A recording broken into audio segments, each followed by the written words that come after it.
అందరికీ నమస్కారం మాస్టర్స్. కృష్ణ పరమాత్మకి అలాగే అర్జున వారికి నా ఆత్మ ప్రణామాలు.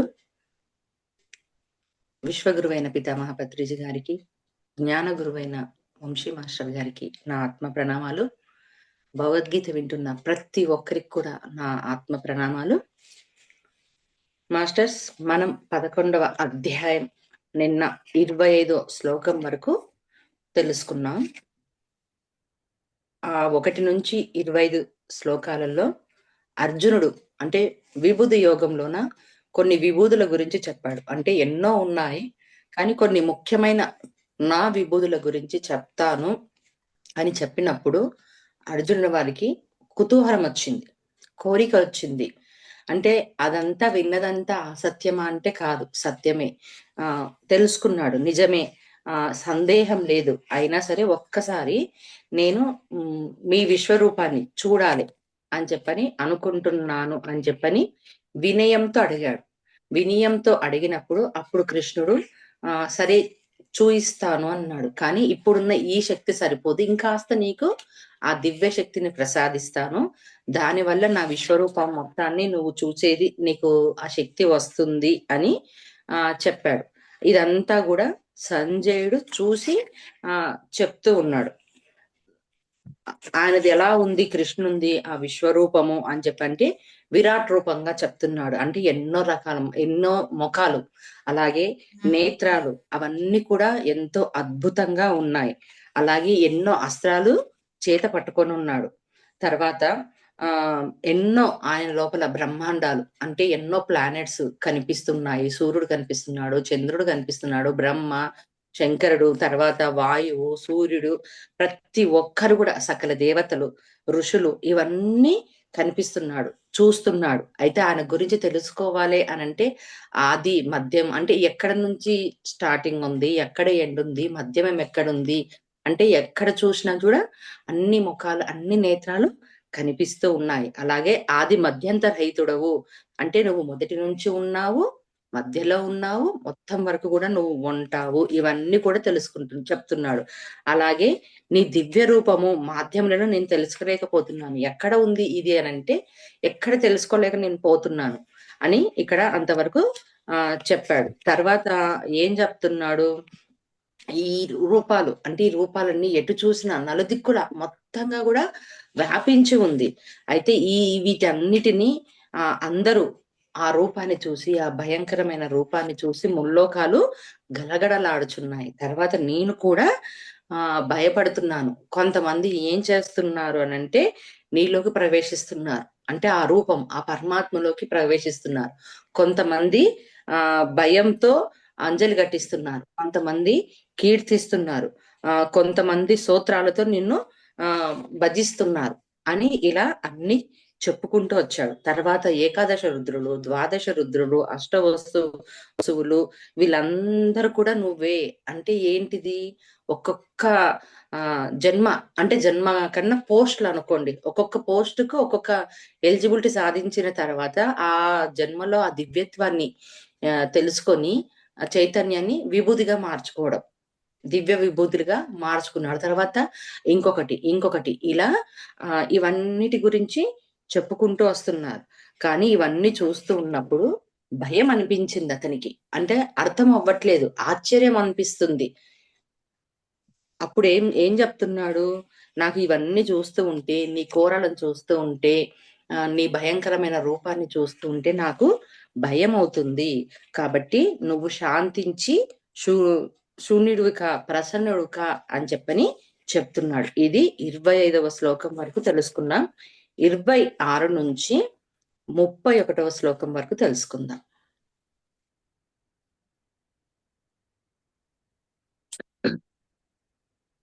अमी च त्वां धृतराष्ट्रस्य पुत्राः सर्वे सहैवावनिपालसङ्घैः भीष्मो द्रोणः सूतपुत्रस्तथासौ सहास्मदीयैरपि योधमुख्यैः वक्त्राणि ते त्वरमाणा विशन्ति दंष्ट्राकराळानि भयानकानि केचिद्विलग्ना दशनान्तरेषु సందృశ్యంతే చూర్ణితైరుత్తమాంగైః యథా నదీనాం బహవోంబువేగాః సముద్రమేవాభిముఖా ద్రవంతి తథా తవామి నరలోకవీరాः విశంతి వక్త్రాణ్యభివిజ్వలంతి యథా ప్రదీప్తం జ్వలనం పతంగాః విశంతి నాశాయ సమృద్ధవేగాః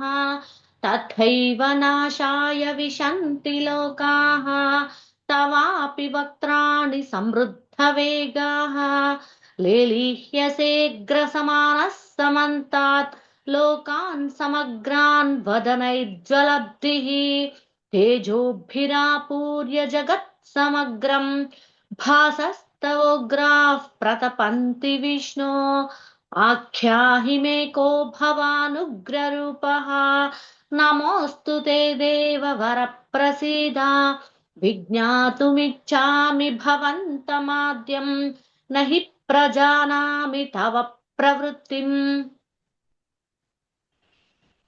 26, 27 శ్లోకంలోన అర్జునుడు ఆ విశ్వరూపాన్ని చూస్తూ ఏం చెప్తున్నాడు? ఇదిగో ఇచట చేరి ఉన్న ఈ ధృతరాష్ట్ర పుత్రులు అంటే దుర్యోధనాదులు ఇతర రాజ్యునులతో సహా నీలో ప్రవేశించుచున్నాడు.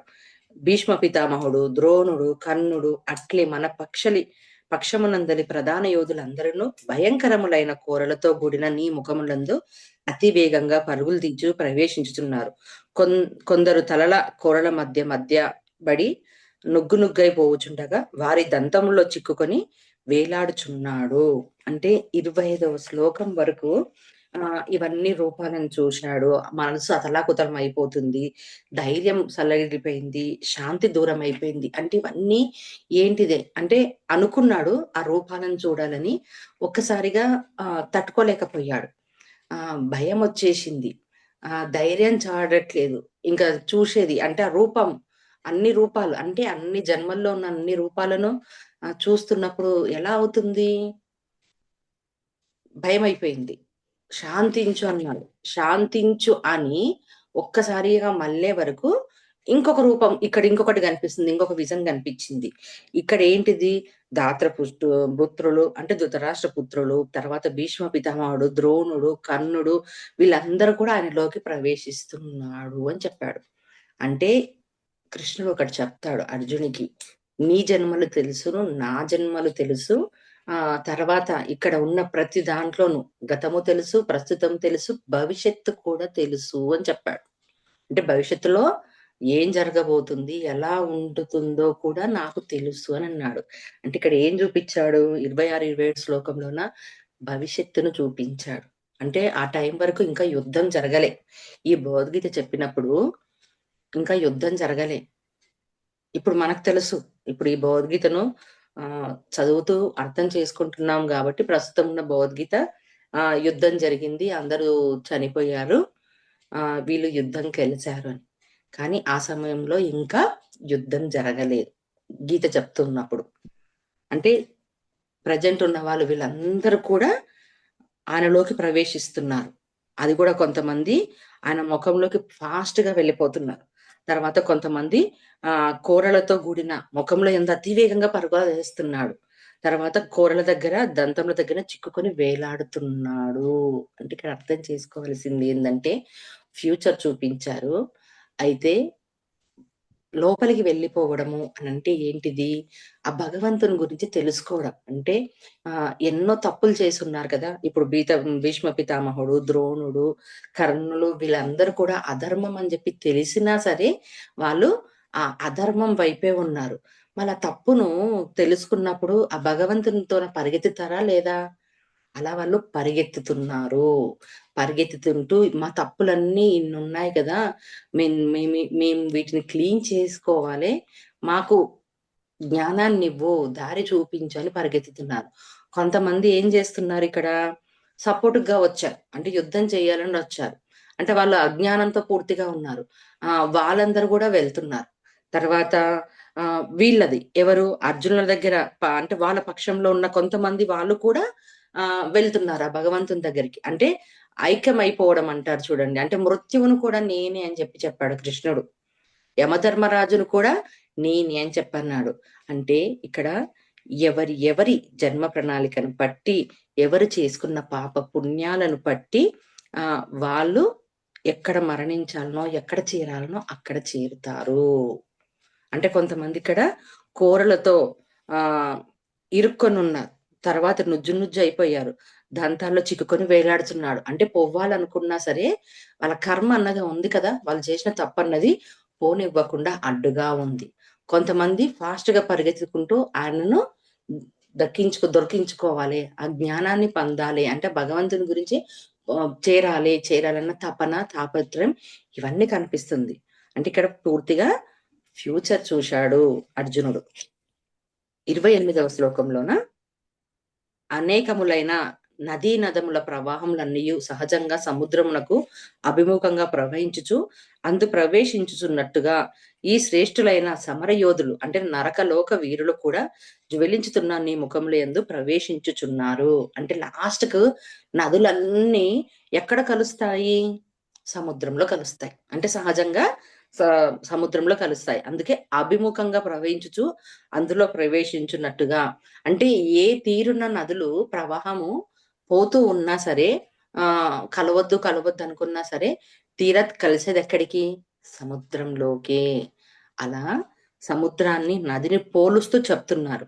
అలాగే ఈ శ్రేష్ఠులైన సమర యోధులు కూడా జ్వలించుతున్న నీ ముఖంలో యందు ప్రవేశించుచున్నారు. అంటే కొంతమంది యోధులు ఉన్నారు. వీళ్ళందరూ కూడా ఏం చేస్తున్నారు? నీ ముఖమందు ప్రవేశించుతున్నారంటే నిన్ను దుఃఖించుకోవాలి, నీ గురించి తెలుసుకోవాలి, నీలా ఎలా అవ్వాలి. ఎందుకు అని అంటే కృష్ణ పరమాత్మ ఎన్నో జన్మలు ఎత్తాడు, ఎత్తని జన్మ అన్నది లేదు. ఎలా అయిపోయాడంటే పరమాత్మగా మారిపోయాడు. అంటే దివ్యంగా మారిపోయాడు. దివ్య విభూతులు ఎన్ని జన్మలు తీసుకున్నాడు, ఎంత విభూతులుగా తనను మార్చుకున్నాడు. మళ్ళా ఆ పరమాత్ముని చేరాలనే కదా లాస్ట్. అందుకే చెప్పాడు లాస్ట్ అల్టిమేట్ ఏంటిదంటే నన్నే చేరుకోవలసిందే. అంటే ఇక్కడున్న జీవుడికి ఈ జన్మలో భూమి మీద ఉన్నప్పుడు ఇవన్నీ ఏమీ అర్థం కావు. వెళ్ళిన తర్వాత అక్కడ అర్థమవుతుంది, అరే పరమాత్మను తెలుసుకోవాలి, పరమాత్మను చేరాలన్నా నేను జన్మను ఎందుకు నేను ఇంత వృధా చేసుకున్నాను, ఎక్కడ పడిపోయాను, ఏం వ్యామోహంలో పడిపోయాను అని చెప్పని అలా ఇవన్నీ చూస్తూ ఉన్నాడు. ఎందుకంటే పరమాత్ముని దగ్గరికి చేరాలి, ఆ జ్ఞానం అందించు అని. మళ్ళీ ఆ ఎలిజిబిలిటీ సంపాదించుకున్నారంటే కొంతమంది వెళ్తున్నారు, కొంతమంది ఆగిపోతున్నారు, కొంతమంది మాడిపోతూ అక్కడనే నుజ్జు అయిపోతున్నారు, ఇరుక్కొని ఉన్నారు. ఎందుకు ఇరుక్కొని ఉన్నారు అంటే ఆ మోహాలలో వాళ్ళు ఉండిపోయారు, ఆ గుణాలలో వాళ్ళు ఉండిపోయారు. కాబట్టి వాళ్ళకి అది ఆ దారి వెళ్ళడానికి దొరకలేదు. అంటే అంతవరకే వాళ్ళ స్టాప్ జరిగింది. 29వ శ్లోకంలోన మిడతలన్నయ్యూ మోహవశమును బాగుగా మండుచున్న అగ్నివైపు అతి వేగంగా పరిగెత్తి తమ నాశనం కొరకు అందు ప్రవేశించి నశించినట్టుగా ఈ వీరులందరూ తమ నాశనముకై అతి వేగంగా పరిగెత్తి నీ వ్రతముల యందు ప్రవేశించుచున్నారు. అంటే ఇదంతా కూడా ఫ్యూచర్ లో ఏం జరిగింది అన్నది కృష్ణ పరమాత్మ చూపిస్తూ ఉన్నాడు. ఎలా మెడతలన్నీ అగ్నికి ఆకర్షితమవుతాయి, అంటే మోహంలోకి, అగ్నిలోకి వెళ్ళిపోతాయి, అంటే కాలిపోతాయి అన్నది కూడా తెలియదు. వాటికి అట్రాక్ట్ అయిపోయి ఆ అగ్నిలోకి వెళ్ళి నాశనం అవుతాయి. అంటే ఆ మడతలన్నీ దాంట్లో పడిపోతాయి. అలాగే వీళ్ళందరూ కూడా నీ కోసమని పరిగెత్తుకుంటూ వస్తున్నారు, నువ్వు కావాలి, నీ దగ్గరికి వెళ్తామని. కానీ ఎలిజిబిలిటీ ఉన్నవాడు మాత్రమే వెళ్తాడు కదా. అలా ఎక్కడెక్కడ ఎవరెవరు ఇరికిపోతున్నారు, ఎక్కడ స్టక్ అయిపోయారు, ఎక్కడి వరకు పరిగెత్తుతున్నారని ఇదంతా కూడా అర్జునుడు ఆ విశ్వరూప దర్శనంలో చూస్తూ ఉన్నాడు. 30వ శ్లోకంలోన ఏ విష్ణు ప్రజ్వలిల్లుచున్న నీ ముఖంలో సమస్త లోకంలో కబలించుచు అన్ని వైపుల నుండి మాటి మాటికిని ఆస్వాదించుచున్నావు. నీ ఉగ్ర తేజస్సును అంతటా నిండి జగత్తును తపింప చేయుచున్నావు. అంటే అన్ని లోకాలు, అంటే సమస్త లోకాలు, అంటే ఆయన ముఖంలోన సమస్త లోకాలు కబలించుతున్నట్టు అన్ని వైపుల మాటి మాటికి ఆస్వాదిస్తున్నావు. అంటే అందరినీ చూస్తున్నాడు. మనం అనుకుంటాం చూడండి, మనకి 2 కళ్ళు ఎంతుంటే భగవంతునికి మొత్తం కండ్లే, విశ్వమంతా కండ్లే ఉన్నాయి, మళ్ళీ అన్నిటినీ చూస్తున్నాడు. ఎవరు ఎలా ఉంటున్నారు, ఎవరు ఏం చేస్తున్నారని. మనమేమనుకుంటాం ఇక్కడ, నేను చక్కగా ఉన్నాను, బాగున్నాను అని చెప్పని. ఎప్పుడు అర్థమవుతుంది? మనము సెల్ఫ్ చెకింగ్ చేసుకున్న రోజు అర్థమవుతుంది. దానికి మార్గం ఏంటిదంటే డ్రీమ్స్. డ్రీమ్ వరల్డ్ లో మాత్రమే మనం ఎంత కరెక్ట్ ఉన్నాము అన్నది మనకు అర్థమవుతుంది. అంటే ఇక్కడ ఏంటిది, ఒక ముసుగేసుకొని మనం ఉన్నాం. కానీ భగవంతుడు నిత్యం అన్ని కళ్ళతో మనని పర్యవేక్షిస్తూ ఉన్నాడు. అందుకని అన్ని వైపుల నుంచి ఆస్వాదిస్తున్నాడు, అన్ని చూస్తున్నాడు, అన్ని రకాలుగా తెలుస్తున్నాడు. అలాగే నీ ఉగ్ర తేజస్సును అంతటను నిండి జగత్తును తపింప చేయిస్తున్నది. తేజస్సు ఎలా ఉంది? ఉగ్రంగా ఉంది. మొత్తం జగత్తంతా తపింపు చేస్తున్నది. అంతటా అన్ని చూస్తూ ఉన్నాడు. 30వ శ్లోకంలోన, ఓ పరమాత్మ, నీకు నా నమస్కారాలు. ప్రసన్నుడు కమ్ము. ఉగ్ర రూపుడవైన నువ్వు ఎవరో దయతో నాకు తెలుపుము. ఆది పురుషుడైనను నిన్ను విశదముగా తెలుసుకోలేక కోరుచున్నాను. ఏలననగా నీ ప్రవృత్తిని ఎరుంగలేకున్నా ఉన్నాను. అంటే నమస్కారం చెప్తున్నాడు. అంటే అర్థం అవ్వట్లేదు, అతలాకుతం అవుతుంది, ధైర్యం చాడట్లేదు, ఆ శక్తి సరిపోవట్లేదు, ఇవన్నీ చూస్తున్నాను. కాబట్టి నువ్వు ప్రసన్నుడు అవు. అంటే నీ ఉగ్ర రూపం అంటే అన్ని రూపాలు ఆయనవే కదా. ఏ రూపంలో ఉన్నాడంటే అన్ని రూపాలలోనూ ఉన్నాడు, అవన్నీ చూస్తున్నాడు. అందుకు కాబట్టి ఆయనకు క్వశ్చన్ వచ్చింది. అసలు కృష్ణుడు విన్నాడు అంతవరకు విభూది యోగంలోన అన్ని విభూదుల గురించి కొన్ని చెప్పాడు కదా, ముఖ్యమైనవన్నీ కూడా. అతనికి క్వశ్చన్ వచ్చింది, ఎవరు నువ్వు? దయచేసి నాకు నీతో చెప్పు. నీవు ఆది పురుషుడవు, కానీ నేను ఇంకా మొత్తంగా తెలుసుకోలేకపోతున్నాను. నీ ప్రవృత్తి ఏంటిది, ఏంటిది నువ్వు అని అన్నది కూడా నేను ఇంకా పూర్తిగా తెలుసుకోలేకపోతున్నాను. ఎప్పుడు నేను తెలుసుకుంటాను అంటే, నువ్వు శాంతం అయితేనే, నీ ఉగ్ర రూపాన్ని నెమ్మదిస్తేనే నేను తెలుసుకుంటాను. కాబట్టి నా పైన దయ చూపు అని చెప్పి చెప్తున్నాడు. 32, 34వ శ్లోకంలోన భగవానుడు చెప్తున్నాడు.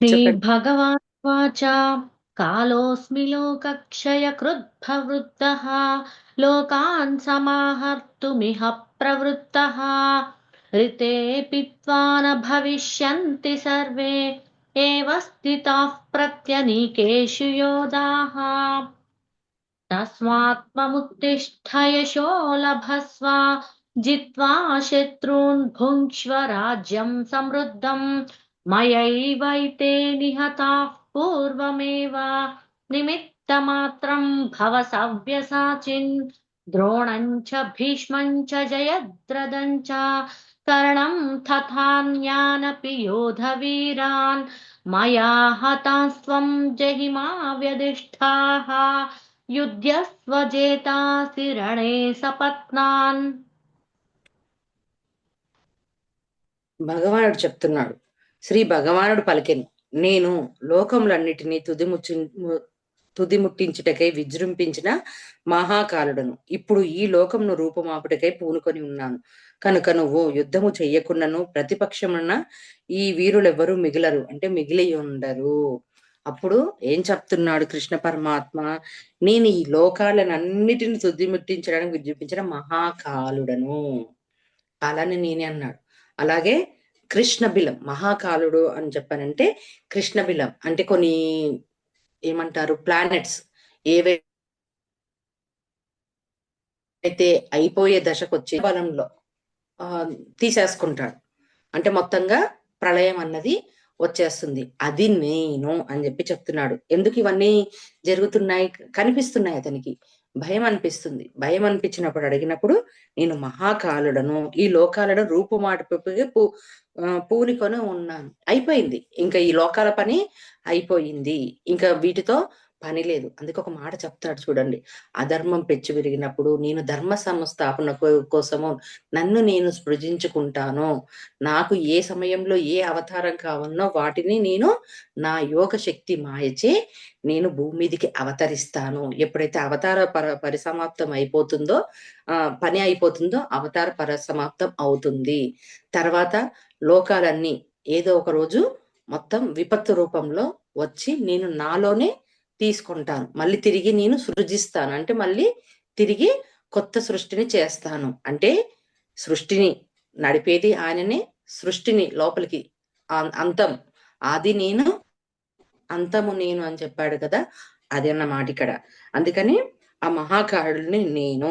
అందుకని ఇంకొక మాట చెప్తున్నాడు, నువ్వు యుద్ధం చేయనంటున్నావు కదా, యుద్ధం చెయ్యకుండాను ప్రతిపక్షంలో ఉన్న ఈ వీరులెవ్వరూ మిగలరు. అంటే ఆపోజిట్ గా ఎవరైతే ఉన్నారో నేను యుద్ధం చెయ్యను కదా, నువ్వు చెయ్యకున్నా సరే వీళ్ళెవ్వరూ మిగిలరు. అంటే వీళ్ళందరూ కూడా చనిపోతారు. ఎందుకంటే ఫ్యూచర్ చూపించారు కదా, చెప్పాడు కదా, ఎవ్వరు ఉండరు. 33వ శ్లోకంలోన కనుక ఓ సవ్యచాచి లెమ్ము కీర్తిగాంచుము శత్రువులను జయింపవింపుము వీరందరూ నా చేత మునిపే హతులైన వారు నువ్వు నిమిత్త మాత్రుడవు కమ్ము. అంటే సవ్యసాచి అని చెప్తున్నాడు. సవ్యసాచి అన్న పేరు ఎందుకు వాడుతున్నాడంటే 2 చేతులతో బాణాలు వేసి అతను, ఒక మనం కుడి చేతితోనే వేస్తాం కదా, ఎడమ చేతితో. అంటే అంత యుద్ధ వీరుడు బాణాలు వేయడంలో, కాబట్టి ఆయనను ఆ పేరుతో పిలుస్తున్నాడు. తర్వాత శత్రువులను జయించు అంటే యుద్ధం చెయ్యి, యుద్ధం చేసి సర్వ సంపదలో తూలదూగుతూ రాజ్యంను అనుభవించు అంటే ఆ భోగాలను అనుభవించు. వీరందరూ నాచే మునుపే హతులైన వారు నువ్వు నిమిత్త మాత్రుడు కమ్ము. ఎందుకంటే ఈ వర్డ్ వాడాడు భగవానుడు, నా చేత మునిపే హతులైన వాడు. అంటే భగవంతుడు ఏ రోజున చంపుతాడా, చంపేస్తాడా అంటే కాదు. ఇక్కడ చాలా లోతుగా అర్థం ఉంది. మనం భూమి మీద పుట్టక ముందే ఒక ప్లాన్ వేసుకొని వస్తాం. ప్లాన్ ఏంటిదంటే ప్రణాళిక. ఆ ప్రణాళికకు ముందు ఏముంటాయి, మన గత జన్మల్లో చేసిన పాపాలు, మంచి చెడు, పుణ్యము, ధర్మము, అధర్మము అన్నిటిని బట్టి ఒక లెక్క వేసుకొచ్చుకుంటాం. అంటే నేను పలానా వాళ్ళ ఇంట్లో ఇలా పుట్టాలి, ఈ సమయంలో ఇలా నేను ఉండాలి, ఈ కష్టాలు అనుభవించాలి, ఈ భోగాలు అనుభవించాలి, కీర్తి ప్రతిష్టలు కావాలి. సరే, ఇవన్నీ అయిపోయిన తర్వాత మరణం అన్నది ఒకటి ఉంటుంది కదా, మళ్ళా నేను ఇలా మరణించాలి అన్నది రాసుకొని వస్తాం కదా. అలా ఇది చెప్తున్నాడు, ఇదంతా కాలాన్ని చెప్తున్నాడు, ప్రణాళిక అని చెప్తున్నాడు. అంటే ఇవన్నీ కూడా ఆయనదే కదా, కాబట్టి ఆయన చంపడం అన్నది కాదు నా చేత. అంటే వాళ్ళు ఏ ప్రణాళికనైతే రాసుకొని వచ్చారో ఆ ప్రణాళిక ప్రకారమే జరుగుతుంది అని ఇక్కడ క్లారిటీ ఇస్తున్నాడు. నువ్వు చంపకపోయినా పర్వాలేదు, వాళ్ళు చనిపోతారు. చనిపోవడం అన్నది కంపల్సరీ, ఎవ్వరు మిగిలరు అని చెప్పి చెప్తున్నాడు. అందుకని నువ్వు నిమిత్త మాత్రుడవు, నీ ప్రమేయం ఇక్కడ ఏమీ లేదు. అంటే ఎలా మరణించాలి, మరణం అన్నది ఒకటి కావాలి కదా, ఎలాగో అలాగో మరణించాలి. అలా మరణాన్ని వాళ్ళు అలా రాసుకొచ్చుకున్నారు. అదేంది, విశ్వ ప్రణాళికగా చేసుకున్నారు. వాళ్ళ సొంత ప్రణాళికను విశ్వ ప్రణాళికగా మార్చుకున్నాడు. ఎందుకు, రాజ్యం కావాలి అని చెప్పని ప్రతిపక్షం వాళ్ళు ఉన్నారు ఒక కోరికతో. ఎలా అది దొరకాలి, దొరకకపోయినా యుద్ధం చెయ్యాలి, ఆ యుద్ధం చేసైనా నేను సంపాదించుకోవాలి, ఒకవేళ లేకపోయినా ఆ యుద్ధం చేయకపోయినా సరే సంపాదించుకోవడానికి సరిపోవాలి అన్నది వాళ్ళ ప్రణాళిక. మిగతా వాళ్ళు భీష్మ పితామహుడు వీళ్ళందరూ ఏంటిది, సరే మాకు కూడా మరణం అన్నది కావాలి కదా, మేము ఇలా కావాలి, ఈ యుద్ధంలో ఇలా మరణించాలి. ఎవరితో మరణించాలి అంటే అర్జున్ చేతుల్లో మరణించాలి, ధర్మరాజు చేతిలో మరణించాలి. అంటే మరణం అన్నది ఈయనొక్కడే యుద్ధం చేసి చంపాడా అంటే కాదు. ఎవరెవరికి ఉన్నాయంటే వాళ్ళ వాళ్ళ లెక్కలు ఉన్నాయి, గత జన్మ లెక్కలు వాళ్ళకు ఉన్నాయి. కాబట్టి మొత్తంగా పుట్టక ముందే గీసుకున్న ప్లాన్ అది ఇక్కడ తెలియచేస్తున్నాడు. అందుకే వీరందరూ నా చేత మునుపులే హతులైన వాళ్ళంటే ముందే వాళ్ళు ఇలా జరగాలని రాసుకొచ్చుకున్న వాళ్ళు, కాబట్టి నువ్వు కారణం కాదు ఇక్కడ అని చెప్తున్నాడు. 34వ శ్లోకంలో ఇది వరకే నాచే చంపబడిన భీష్మ, ద్రోణ, జయద్రవ, గ్రత, కర్ణాది యుద్ధ వీరులందరినీ నువ్వు సంహరింపు, భయపడగము, రణరంగంలో శత్రువులను తప్పక జయింపగలవు కనుక యుద్ధము చెయ్యము. అంటే ఫ్యూచర్ చూపించాడు కదా, అక్కడనే క్లారిటీ ఇస్తారు. యుద్ధం అంటే శత్రువులను తప్పక నువ్వు జయిస్తావు చెప్తాడు కదా. ఇంతమంది ఎవరు, భీష్ముడు తాత, ద్రోణుడు గురువు, జయద్రవ అంటే ఎవరు, ఇతను బావ మరతవుతాడు, దుర్యోధనులకు బావ అయినప్పుడు ఇతనికి కూడా బావ అవుతాడు కదా, ఎలా నేను నా అక్క కొడుకు భర్తను చంపను అని. అలాగే కర్ణుడు కూడా ఎవరు, సమయుజ్జుతో ఉన్నారు, ఇద్దరికిద్దరు ఒకరికొకరు పోటాపోటీతో ఉన్నారు.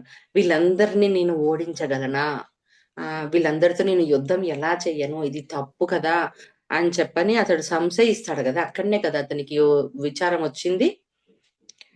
కానీ ఏం చెప్పాడు, నువ్వు చంపాల్సింది అందరినీ కాదు యుద్ధంలో, ఈ నలుగురిని మాత్రమే. అంటే ఈ నలుగురిని చెప్తున్నాడు. కాబట్టి వీళ్ళని సంహరించు, భయపడకుండా ఉండు, తర్వాత ఆ యుద్ధం నువ్వు గెలుస్తావు, కాబట్టి యుద్ధము చెయ్యు అని చెప్పని చెప్తున్నాడు. ఇప్పుడు సంజయ్ ఉవాచ, అంటే ఇదంతా కూడా చూసింది సంజయుడు చెప్తూ ఉన్నాడు.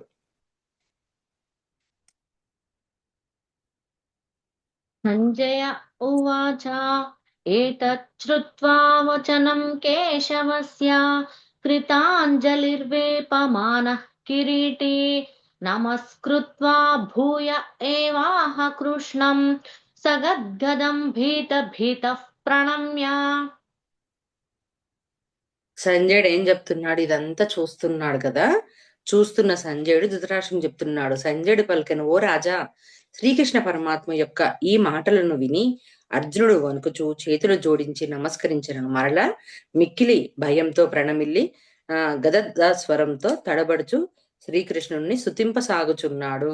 అంటే ఇదంతా చెప్పాడు కదా, యుద్ధం చెయ్యి, వీళ్ళందరూ చనిపోయారు, అంటే వీళ్ళు చనిపోతారు, నువ్వు చంపకపోయినా వీళ్ళు చనిపోవడం అన్నది ఖాయం, అంటే వీళ్ళ డిజైన్ ఇలా చేయబడింది, ఈ నలుగురిని నువ్వు చంపేది అని ఇవన్నీ చెప్తున్నప్పుడు ఒక్కసారిగా అర్జునుడు ఏం చేశాడు, నమస్కరించాడు. అది కూడా ఏంటిది, భయంతో ప్రణమిల్లుతూ తడబడుచు కృష్ణుణ్ణి స్తుతిస్తున్నాడు అని సంజయుడు చెప్తున్నాడు. 36 నుంచి 40 శ్లోకం వరకు అర్జున ఉవాచ, అర్జునుడు చెప్తూ ఉన్నాడు.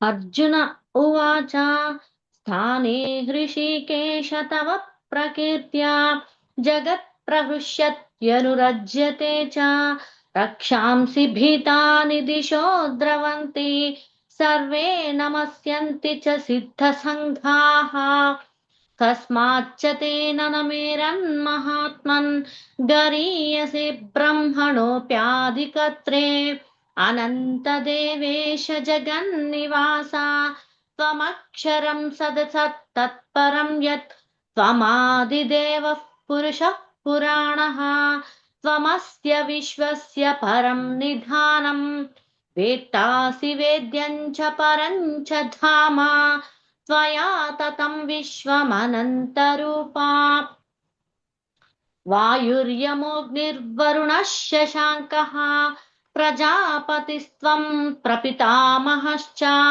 నమో నమస్తేస్తు సహస్రకృత్వః పునశ్చ భూయోऽపి నమో నమస్తే నమః పురస్తాదథ పృష్ఠతస్తే నమోऽస్తు తే సర్వత ఏవ సర్వా అనంత వీర్యామిత విక్రమస్త్వం సర్వం సమాప్నోషి తతోషి సర్వః. 36 శ్లోకంలోన అర్జునుడు పలికెను, ఓ అంతర్యామి కేశవ, నీ నామ గుణ ప్రభావములను కీర్తించుచు జగత్తును హర్షాతిరేకముతో అనురాగంతో ఉప్పొంగిపోవచున్నది. ఇది సముచితము. భయగ్రస్తుడైన రాక్షసులు నలుదిక్కులను పారిపోచున్నాడు. సిద్ధ గణముల వారెల్లలను ప్రణమిల్లుచున్నాడు. అంటే అంతర్యామి అని అంటున్నాడు. ఇక్కడ ఎక్కడుంటాడు భగవంతుడు?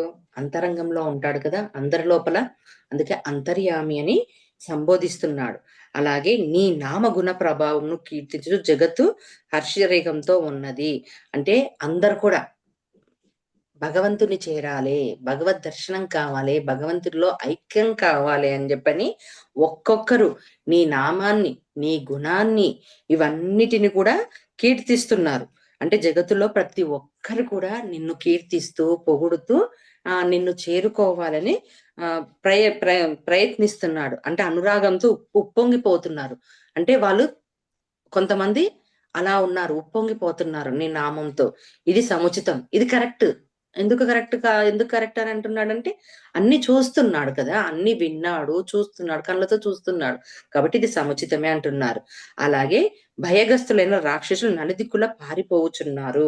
అంటే రాక్షసులు అని అంటే ఏంటిది? భయం.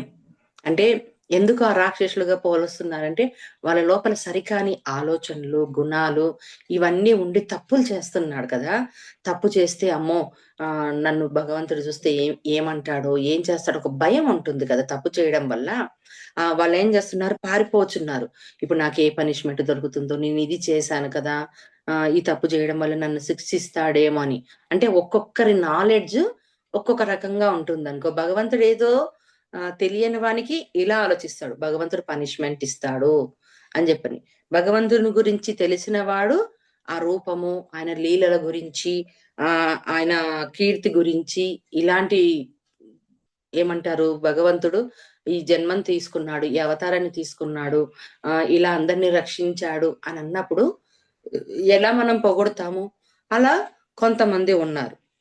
తర్వాత సిద్ధగణములు వారిలను ప్రణమిల్లుచున్నారు. అందుకే ఇక్కడ సిద్ధగణాలు అన్నారు. ఎవరు? గణాలు ఉంటాయి కదా పైలోకాలలో, వాళ్ళకంతా తెలుసు. భగవంతుడంటే ఏంటిది? మొత్తంగా తెలుసు. అజ్ఞానమంతా పొంది ఉన్నాడు. భగవంతుడు ఎక్కడున్నాడు అంటే అంతటా వ్యాపించి ఉన్నాడు. ఆయన ఏమైనా కర్తన ఎవరి పాపాలకు వాళ్ళు భగవంతుడు శిక్షిస్తున్నాడంటే శిక్షించట్లేదు. కాపాడుతున్నాడంటే కాపాడట్లేదు. అంటే వాళ్ళు చేసుకున్న పాప పుణ్యాలను బట్టే వాళ్ళకి కావాల్సింది వాళ్ళు పొందుతున్నారు. ఆయన నిరాకారుడు, నిర్గుణుడు అని చెప్పి అన్ని తెలుసు కాబట్టి వాళ్ళు ప్రణమిల్లుచున్నారు అని ఇక్కడ చెప్తున్నాడు. 37 శ్లోకంలోన ఓ మహాత్మా నువ్వు సర్వశ్రేష్ఠుడవు. సృష్టికర్తకైన బ్రహ్మకే కారకుడవు. కనుక వారు సిద్ధార్థులందరూ నీకు నమస్కరింపక ఎట్లుండగలరు? ఓ అనంత, ఓ దేవేశ, ఓ జగన్ శ్రీనివాస, అసత్తులు నీవే, వాటికంటేను పరమమైన అక్షర స్వరూపం అనగా సచ్చిదానంద ఘన పరబ్రహ్మవు నీవే. అంటే జగత్తంతా కూడా అతనిలో స్థిమితమై ఉన్నది. అంటే సర్వేశ్వరుడు, సర్వ సృష్టికర్త ఎవరు అంటే తెలుసుకున్నాడు మొత్తంగా. అన్ని విశ్వరూప దర్శనంలో చూస్తున్నాడు కదా. అంతవరకు విభూతి యోగంలో చెప్పిన నాలెడ్జ్ ను ఇక్కడ చూస్తున్న ప్రతి దాన్ని కూడా ఆయన వర్ణిస్తున్నాడు, చెప్తున్నాడు. అంటే ఇవన్నీ చూసింది అంతవరకు విన్నాడు కదా. విన్నప్పుడు అది సత్యమా అసత్యమా అంటే కాదు, సత్యమే అని నమ్మాడు. నమ్మిన దాన్ని కంటితో చూస్తున్నాడు. కంటితో చూస్తున్నప్పుడు ఒక్కసారిగా అతనికి బాధ వచ్చింది, భయం వచ్చింది, ఆశ్చర్యం. అంటే అన్ని రకాలుగా అతనికి వస్తూ ఉన్నాయి. కాబట్టి సృష్టికర్తవు నువ్వే. అంటే ఈ సృష్టిని సృష్టించిన సృష్టికర్తవు నువ్వే. బ్రహ్మకు మూల కారకుడివి కూడా నువ్వే. అంటే ఎవరు? బ్రహ్మను సృష్టించింది కూడా ఎవరు అంటే నువ్వే. అంటే ఈ సృష్టి అంతా నడపబడుతున్నది బ్రహ్మ కదా, సృష్టి చేస్తున్నది. దానికి ఎవరు తండ్రివి అంటే అది కూడా నువ్వే. అందుకు నీకు నమస్కరింపకుండా ఎట్లు ఉండగలరు? అంటే వీళ్ళందరూ కూడా నిన్ను ఎందుకు నమస్కరించరు? అందరు కొంతమంది నమస్కరిస్తున్నాడు, స్థితిస్తున్నారు, భయపడుతున్నారు కదా. మళ్ళా పరమాత్ముడివి నువ్వు కాబట్టి నిన్నందరూ నమస్కరిస్తున్నారు. తర్వాత సత్తు నువ్వే, అసత్తు నువ్వే. అంటే సత్తు అంటే ఏంటిది? శాశ్వతమైనది. అసత్తు అంటే నశ్వరమైనది. అంటే శరీరాన్ని ఇస్తున్నావు కదా, అది నువ్వే. శరీరాన్ని నువ్వే, ఆత్మ పదార్థానివి నువ్వే అంటున్నారు. పరమమైన అక్షర స్వరూపంవి. అక్షర స్వరూపంలో కూడా చెప్పాడు కదా, అపర ప్రకృతి, అక్షర ప్రకృతి ఇవన్నీ చెప్పాడు కదా. అలాగే సచ్చిదానంద ఘన పరబ్రహ్మవు నువ్వే. అంటే ఇవన్నీ కూడా నువ్వే అని చెప్పి చెప్తున్నాడు. 38వ శ్లోకంలోన ఓ అనంత రూప, నువ్వు ఆదిదేవుడవు, సనాత పురుషుడవు, ఈ జగత్తునకు పరమాశ్రుడవు, సర్వజ్ఞుడవు, వేద్యుడవు, పరంధాముడవు. ఈ జగత్తు అంతయు నీచే పరిపూర్ణమై ఉన్నది. అంటే ఈ జగత్ అంతా కూడా నీచే పరిపూర్ణమైనది. అంటే విశ్వంలో ఉన్న ప్రతి పరమాణువులో కూడా భగవంతుడు వ్యాప్తి అయి ఉన్నాడు. అంటే ప్రతి పరమాణువులోను, ప్రతి అణువులోను, ప్రతి మనిషిలోను, ప్రతి జంతువులో కూడా నీచే అంటే నీ ద్వారానే అయి ఉన్నది అన్న సత్యాన్ని ఆయన తెలుసుకున్నాడు. అలాగే ఆది దేవుడవు నువ్వే. ఎవరివి ఆదిదేవుడు? ఎవరంటే అది కూడా నువ్వే. సనాత పురుషుడవి అంటే సనాతం అంటే ఎప్పటి నుంచో ఉన్న ఆత్మవు. చెప్పాడు కదా, నేను ఎప్పటి నుంచో ఉన్నాను, యుగ యుగాల నుంచి నేను ఉన్నాను, ఎన్నో కాలాల ముందు నేను ఉన్నాను. ఈ సృష్టి ఉండక ముందు నుంచి కూడా ఉన్నాను అని చెప్పాడు కదా. ఇదంతా కూడా. అలాగే సర్వజ్ఞుడవు అంటే నీకు తెలియంది ఏముంది? మొత్తం తెలుసు. అన్నీ తెలుసు. అన్నీ తెలుస్తున్నాయి. అంటే ఎప్పుడు మనుషులు పుడతారు? ఎప్పుడు మరణిస్తారు? ప్రళయం ఎలా ఉంటుంది? ఎలా తీసుకుంటావు? ఎలా సృష్టిస్తావు? ఇవన్నీ కూడా నీకు తెలుసు. పరంధాముడవి. అంటే పరంధాముడు అంటే ఎవరు? పరమాత్ముడు. అంటే మళ్ళీ ఎక్కడ ఇవన్నీ తెలుసుకున్నాడు ఇంతగా అయ్యాడంటే హ్మ్. ఎన్ని జన్మలెత్తాడు? ఎన్ని జన్మల్లో ఎంత తెలుసుకున్నాడు? ఎంత జ్ఞానాన్ని పొందాడు? ఎంత దివ్యత్వాన్ని సంపాదించుకున్నాడు? ఇవన్నీ కూడా చూస్తూ అవన్నీ ఆయన గురించి స్తుతిస్తున్నాడు. చెప్తూ ఉన్నాడు.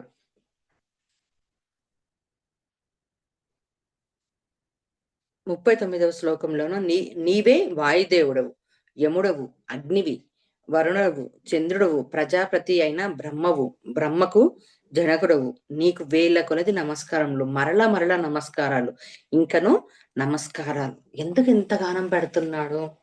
వేల కొలది నమస్కారాలు, మరల మరల నమస్కారాలని. అంటే అంతకు ముందు ఉన్న కృష్ణుడిలా చూశాడు.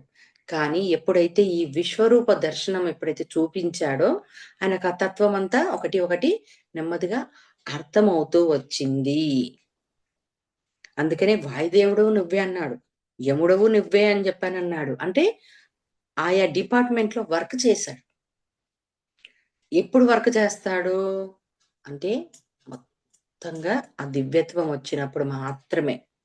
ఎన్నోసార్లు మనం చెప్పుకున్నాం. సూర్యుడు కానీ, వాయుదేవుడు కానీ, చంద్రుడు కానీ, మనం ఒక మాట మాట్లాడినా, అడిగినా, అడగకపోయినా మంచివాడా, చెడ్డవాడా అన్నది కాదు. తను చేయాల్సిన డ్యూటీ అంతా మొత్తాన్ని చేస్తూ ఉంటాడు. అంటే ఆ వర్షాన్ని కురిపిస్తాడు, ఆ వాయును ప్రసరింపచేస్తాడు, ఆ సూర్యుడిని ఇస్తాడు, ఆ వెండను ఇస్తాడు, అన్నిటిని ఇస్తాడు కదా. పరమాత్ముడు కూడా అంతే. అడిగినా ఇస్తాడు, అడగకపోయినా ఇస్తాడు. ఏం కావాలనో ప్రకృతి ప్రతి మనిషి ఎలా జీవిస్తే వాళ్ళు ఆనందంగా ఉంటారు, ఎన్ని వనరులు ఇవ్వాలి, వాళ్ళు హ్యాపీగా ఎలా ఉండాలని ఈ ప్లానెట్ సృష్టించే ముందు ఎంత రచన చేశాడు, ఎంతగా పెట్టి మనల్ని ఇక్కడికి పంపించాడు. అంటే అంత సాధన, అంత ఎలిజిబిలిటీ, అంత జ్ఞానము ఎక్కడ వచ్చింది?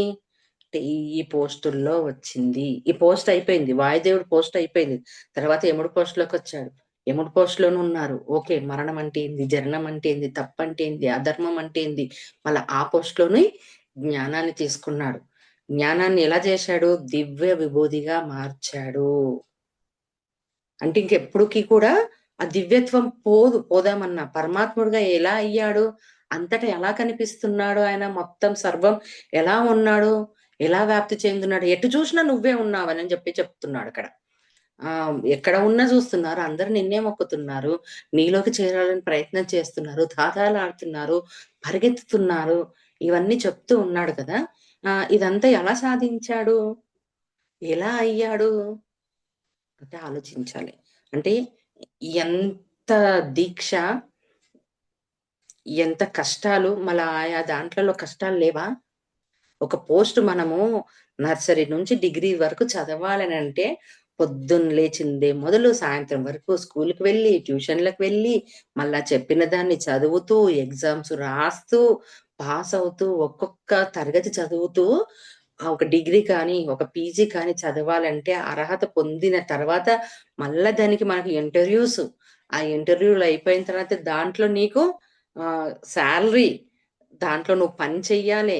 మెప్పించాలి. మెప్పించిన తర్వాత ప్రమోషన్స్ రావాలి. లేదా ఇవన్నీ లేనివాడు ఏం చేస్తాడు? బిజినెస్‌లోకి వెళ్ళిపోతాడు. మళ్ళీ బిజినెస్‌లో కష్టం ఉండదా అంటే, బిజినెస్‌లో గూడా కష్టం ఉంటుంది. ఆడవాళ్ళం ఉన్నాం. ఇదంతా చదివాం. మళ్ళా పెళ్లి చేసుకోవడము, వంట చేయడము అంటే డే టు లైఫ్ ఎలా ఉంది? అంటే ఒక జన్మకు ఒకటి ఇంత చేస్తే మనకి ఇంత ఉంటే, ఇన్ని జన్మలు, ఇన్ని అవతారాలు, ఇన్ని పోస్ట్‌లు, ఇవన్నీ దాంట్లలో ఎంత నాలెడ్జ్ సంపాదించుకున్నాడు కృష్ణ పరమాత్మ. అంటే ఆ సమయంలో అర్జునుడికి చెప్పిన సమయంలో. అంటే ఇవన్నీ ఉన్నాయి. మళ్ళీ ఇవన్నీ చూసిన అతనికి బ్రహ్మకు జనకుడివని చెప్తున్నాడు. అంటే తండ్రివి. అంటే ఫస్ట్ ఒక అంశతో వచ్చాడు. ఒక అంశతో వచ్చి ఇప్పుడు ఈ క్షణంలో ఇవన్నిటిని చూపించాడు. ఇన్ని అవతారాలు, ఎన్ని జన్మలు, ఇన్ని మహత్యాలు, ఇన్ని లీలలు, ఇన్ని పోస్టులన్నీ తీసుకొని ఆ జ్ఞానం అంతా తెలుసుకొని ఇంకొక పోస్ట్ లోకి వెళ్ళి ఇంకొక జ్ఞానం పొంది ఆ అర్హతను సంపాదించుకొని విభూతులుగా మార్చుకొని ఎంత ఉన్నాడు. మళ్ళా అలాంటి వారికి ఎంత నమస్కరిస్తున్నాడు అంటే మరలా మరలా నమస్కరిస్తున్నాడు. అది కూడా ఏంటిది, వేల నమస్కారాలు, వేల కొలది నమస్కారాలు అని చెప్తున్నాడు. అంటే ఎంత నమస్కరించినా సరే తక్కువ అని నమస్కరిస్తూ ఉన్నాడు. 40 శ్లోకంలోన అనంత సామర్థ్యము గలవాడా, నీకు ఎదురుగా ఉండియు వెనక నుండియు నమస్కరించుతున్నాను. ఓ సర్వాత్మ, నీకు అన్ని వైపుల నుండి నమస్కారములు. ఏలనన అనంత పరాక్రమశాలివై నువ్వు జగత్తంతటను వ్యాపించి ఉన్నావు. అన్ని రూపాలు కూడా నువ్వే. నిన్ను చూడాలనంటే ఎక్కడ చూడాలి? ముందున్నావా? కాదు. వెనక ఉన్నావా? పక్కన ఉన్నావా? అంటే అంత వ్యాపించింది. అంటే ఆయన చైతన్యము విశ్వాన్ని అంటే ఆకాశాన్ని అంతా దాటి ఇంకా పైకి దాటి మొత్తం వ్యాప్తి అయి ఉంది. ఆయన చైతన్యం అంతా ఎక్స్పాండ్ అయి ఉంది. అందుకనే చెప్తున్నాడు, ఓ సర్వాత్మ అంటే అన్ని ఆత్మలకు నువ్వే, అంటే సర్వం నువ్వే, అంటే ఆ పరమాత్మ అని ఆయనకు నమస్కరిస్తున్నాడు. అనంత పరాక్రమశాలి అని చెప్పి అంటున్నాడు. అలాగే జగమంతటను అంటే ఈ జగం ఏదైతే ఉందో అంతటా కూడా అన్ని వ్యాపించున్నాయి. అన్ని రూపంలోను నీవే. ఏ రూపంలో నువ్వు లేవా అంటే అన్ని రూపంలోనూ నీవే. అంటే నీ ద్వారానే నువ్వే అన్ని రూపాలలో ఉన్నావు. అంటే ఆత్మ అని చెప్పాడు చూడండి. అదే ఇది. ఆత్మ అగ్నికి దహిస్తుందా? నీటిలో తడుస్తుందా? దేనికి దహించదు, దేనికి లేదంటే ఆత్మకన్నది మరణం అన్నది లేదు. కాబట్టి అన్ని రూపాలు కూడా నీవే, అంతటా వ్యాపించి ఉన్నావు అని చెప్తున్నాడు. 41 నుంచి 44 శ్లోకం వరకు తెలుసుకుందాం.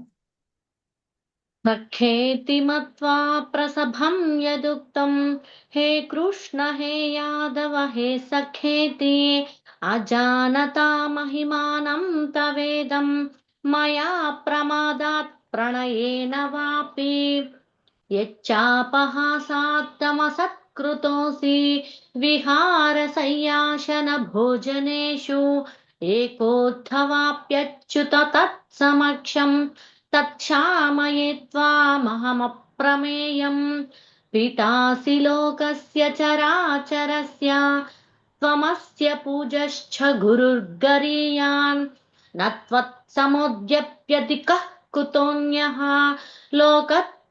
లోకత్రయేప్య ప్రతిమ ప్రభావా తస్మాత్ ప్రణమ్య ప్రణిధాయ కాయం ప్రసాదయే త్వామహమీశమీడ్యం పితేవ పుత్రస్య సఖ్యేవ సఖ్యుః ప్రియః ప్రియాయార్హసి దేవ సోఢుం.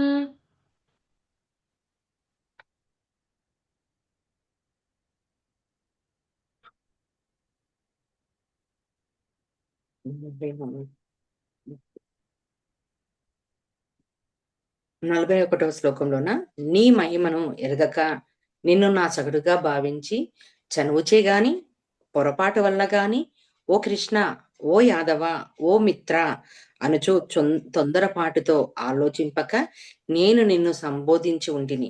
ఓ అచ్యుత, విహారస్య సన భోజనానాది సమయముల యందు కాని ఏకాంతమునందు కాని అన్య సకుల సమక్షంలో కాని సరసమునకై కాని పరిహాసములలాడి నేను నిన్ను కించపరిచి ఉండవచ్చు. ఓ అప్రమేయ స్వరూప, నా అపరాధములన్నిటినీ క్షమింపమని వేడుకుంటున్నాను. అంటే ఇక్కడ చూడండి మాస్టర్స్, ఏంటిది అని అంటే ఒకసారిగా మన దగ్గర అంటే ఒక మామూలు మనిషిగా ఉన్నప్పుడు అంటే కృష్ణుని అంతవరకు ఎలా అనుకున్నాడు? ఒక భావమర్తిగా, ఒక స్నేహితుడిగా, ఒక రథసారథిగా, ఒక సఖుడిగా ఇలా చూశాడు కదా. ఒక్కసారిగా ఆయన అందించిన నాలెడ్జ్, ఆ విశ్వరూప దర్శనంలో అంతా ఆయన అయి ఉన్నప్పుడు అమ్మో ఈయన లోపల ఈయన ఇంత గ్రేటా, పరమాత్మన, కానీ ఇన్ని రోజులు నేను మామూలుగా చూశానే అని చెప్పని అనిపిస్తుంది చూడండి. మన గురువులను చూస్తే కూడా అలానే అనిపిస్తుంది. పత్రి గారితో సంబంధం ఉన్న ప్రతి ఒక్కరికి కూడా ఆయన ఏంటిదన్నది అర్థమైతుండొచ్చు కూడా. ఆయన కూడా ఎలా ఉంటాడు? నార్మల్ గా ఉంటాడు. ఏదైనా స్పెషల్ గా ఉంటాడా? ఏదన్నా ఉంటదంటే ఏమీ ఉండదు. కానీ ఆయన ఎలా ఉన్నాడన్నది కొద్ది మందికి మాత్రం అర్థమైతది ఇది ఏంటిదని. అప్పుడు ఆ భావం ఎలా ఉంటుంది? ఇప్పుడు మన దగ్గరికి గూడా కొంతమంది వస్తారు. మామూలుగా ఉండిపోతాం. కానీ వాళ్ళేంటిదని వాళ్ళకి మనకు వాళ్ళ గురించి అర్థమైనప్పుడు వీళ్ళేంది ఇంత ఉన్నతంగా ఉన్నారా? ఇంత సింపుల్‌గా ఉన్నారా? అరే! నేను వాళ్ళ పట్ల ఎలా ఉన్నాను? అంటే చులకనగా ఉండడం కూడా కాదు. నార్మల్‌గా ఉండడం అని. కానీ వాళ్ళ గురించి తెలిసినప్పుడు ఎలా ఉంటుంది? అలా అర్జునుడికి కూడా ఈ మహిమలు ఇవన్నీ నా గురించి తెలిసిన తర్వాత అనిపిచ్చి అడుగుతున్నాడు. క్షమించమని కోరుకుంటున్నాడు. సకుడుగా భావించాను. చనువుచే గాని అంటే నిన్ను సకుడుగా అనుకున్నాను గదా! నువ్వేందో నాకు తెలియనందుకు నిన్ను సకుడుగా భావించాను. చనువుతో గాని, పొరపాటుతో కానీ, తొందరపాటుతో ఆలోచించకున్నా నిన్ను సంబోధించినప్పుడు ఏమైనా నిన్ను అని ఉంటే నన్ను క్షమించు. కించపరిచినా క్షమించు తెలియకుండా. సరసంకు పరిహాసమాడిన అంటే సరసం అంటే ఒక క్లోజ్‌గా ఉన్నప్పుడు ఎలా ఉంటుంది? మామూలుగా రావే, పోవే, పోరా అని అనుకుంటాము. లేదా నవ్వుతూ ఒక మాట అనుంటాం కదా! ఇప్పుడు విలువ ఎలా పెరిగింది చూడండి. ఈయన గురించి తెలిసిన తర్వాత అప్పట్లో నున్న గుర్తింపు, ఇప్పట్లో ఉన్న గుర్తింపు అదంతా ఎలా మారిపోయింది? అంటే ఇంతవరకు గుర్తించినది వేరు. ఇప్పుడు గుర్తించింది వేరు. ఇవన్నీ ఆయన తెలుసుకొని క్షమింపమని వేడుకుంటున్నారు. అంటే తెలిసి కానీ, తెలియకుండా కానీ, చనువుతో కానీ, పొరపాటు వల్ల కానీ, లేకపోతే ఏకాంతం అప్పుడు. అంటే ఎప్పుడైనా ఏకాంతంగా ఉన్నప్పుడు గూడా నిన్నేమైనా అన్నా కూడా అలాగే అన్య సకులతో అంటే ఎవరి ముందైనా ఎప్పుడైనా ఏమన్నా అని ఉన్నా కానీ క్షమించమని కోరుతున్నాడు. క్షమింపమని వేడుకుంటున్నాడు.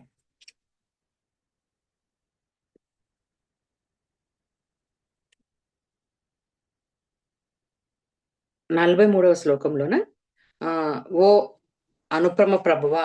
ఈ సమస్త చరాచర జగత్తుకు నువ్వే తండ్రివి. నువ్వు పూజ్యుడవు, గురువుడవు, సర్వశ్రేష్ఠుడవు. ఈ ముల్లోకాల యందును నీతో సమానుడెవ్వరు లేడు.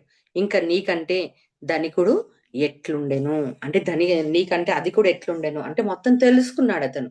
జగత్తుకు అంటే ఈ చరాచర జగత్తుకు అంటే చరాచరము అంటే లివింగ్, నాన్ లివింగ్. మొత్తానికి అన్నిటికి జగత్తుకు తండ్రివి నువ్వే. అంటే ఆహ్, ఇంతవరకేంది విభూదిలోన ఏది అశ్వత్థ వృక్షాన్ని నేను అని చెప్పన్నాడు.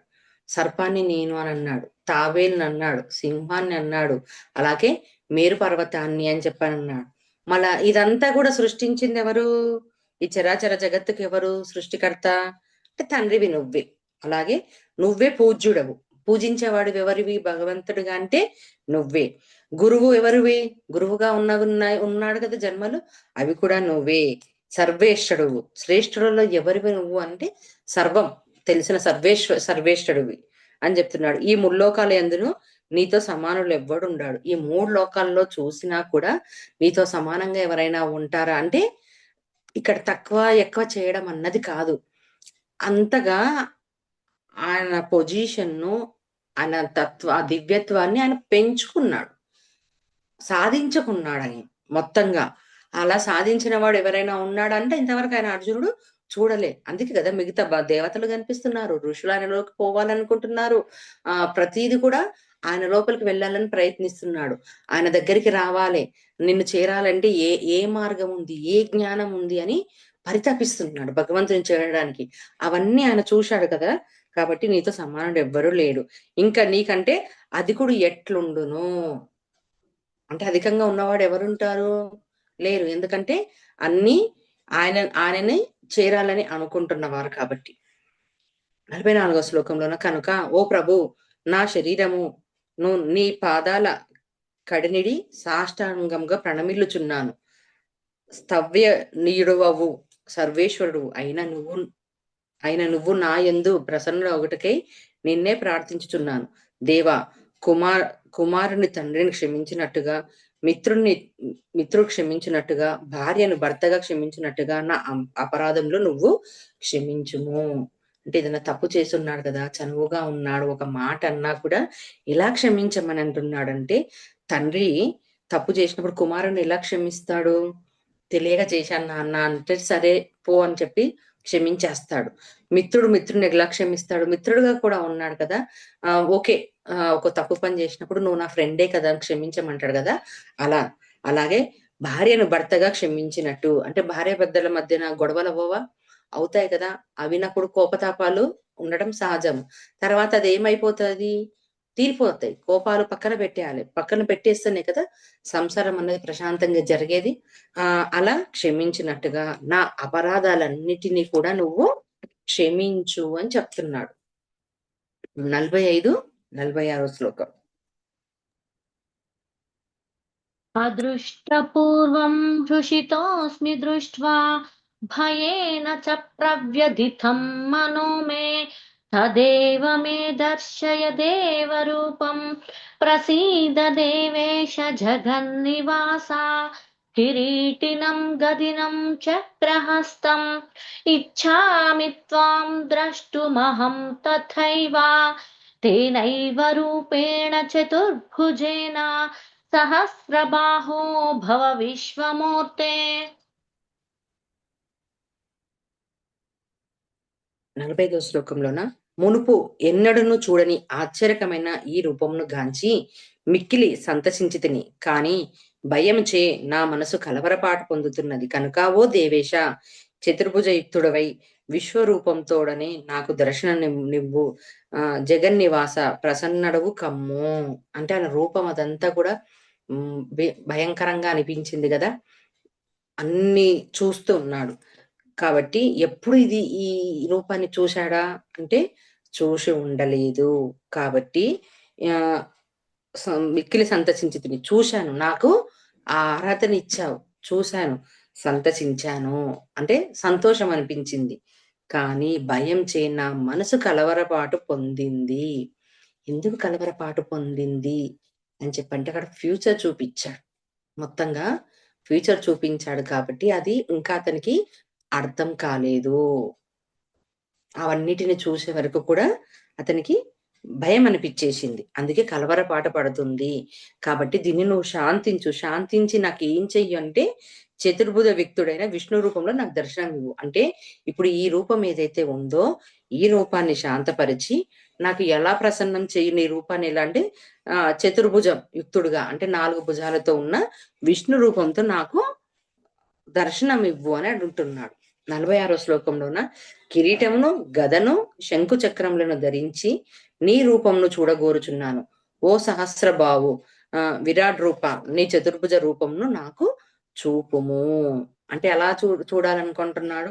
కిరీటమును గదము శంకు చక్రములు ధరించిన నీ రూపం ఎలా చూడాలంటే 4 భుజాలతో ఉంటూ కిరీటాలను శంకు చక్రాలను అన్నిటినీ ఉంటూ ఆ రూపాన్ని చూడాలనుకుంటున్నాను. ఆ సహస్రబావును ఆ విరాట్ రూపాలని ఈ చతుర్భుజంలో నేను చూడాలనుకుంటున్నాను. కాబట్టి నాకు ఈ కోరిక ఉంది, ఇది చూపించు అని అంటున్నాడు. అప్పుడు భగవానుడు చెప్తున్నాడు 47 నుంచి 49వ శ్లోకంలోన.